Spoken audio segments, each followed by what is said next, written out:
Have you ever stopped to ponder on the importance of the right to bear arms in our society? The value of the Second Amendment isn't just about owning firearms. It's about the essence of personal liberty and the safeguarding of national security. Our forefathers recognized this, and that's why they enshrined it in our Constitution. In today's world, where threats can emerge from any corner, the right to bear arms holds a new level of relevance. It's about being able to protect oneself, one's family, and one's property. But it's also about a collective responsibility, a shared commitment to the defense of our nation from internal and external threats. So while it's easy to get caught up in the controversies and debates surrounding gun rights, let's remember the core values that underpin this right. It's far more than just a constitutional amendment, it's a fundamental pillar of our freedom. Now, to appreciate the importance of this right, we need to understand its origin. The Second Amendment did not just appear from thin air. It has a rich and fascinating history. In the nascent stages of America's birth, our founding fathers were justifiably wary of a standing army. They had witnessed the tyrannical tendencies of the British monarchy, and they were determined to prevent such a fate on American soil. This concern led them to the idea of a well-regulated militia, a concept rooted in the English Bill of Rights of 1689, which allowed citizens to bear arms as a counterbalance to a standing army. The Founding Fathers believed that a well-armed citizenry was the best safeguard against tyranny.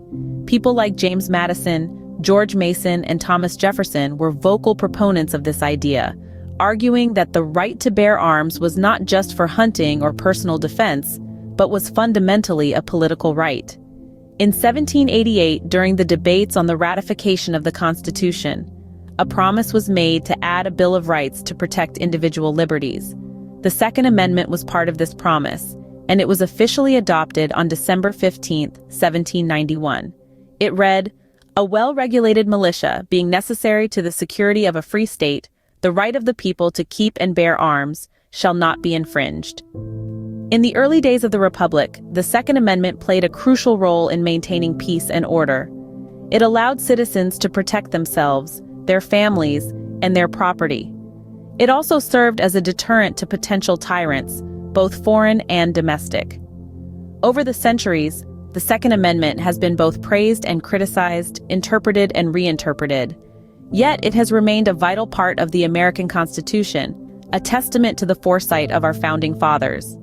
The Second Amendment was born out of necessity and has stood the test of time. It is a reminder of our past struggles, a symbol of our hard-won freedoms, and a beacon for our future. But what would happen if we lost this fundamental right? Let's delve into this thought-provoking question. On an individual level, losing the right to bear arms could see a significant impact on self-defense.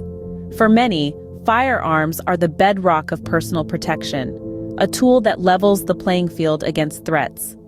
But beyond self-defense, there's an element of personal liberty at stake. The freedom to choose how we protect ourselves and our homes is a cornerstone of individual autonomy. On a larger scale, the societal implications are equally profound. The right to bear arms creates a subtle balance of power, a check against potential tyranny. Without this right, the balance could tip, leading to a society where power is concentrated in the hands of the few. The loss of this right could undermine the very foundations of our democracy. The loss of the right to bear arms could have far-reaching implications. So, where does this leave us in our understanding of the Second Amendment?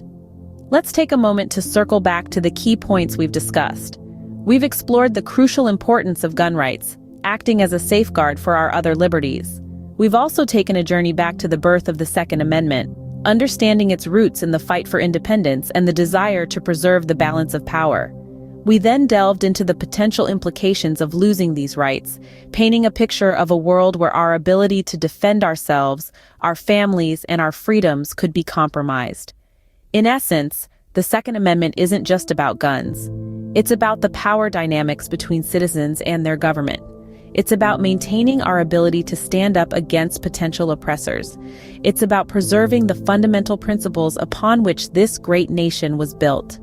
The Second Amendment is more than just a legal provision. It's a cornerstone of our freedom and a vital check on governmental power.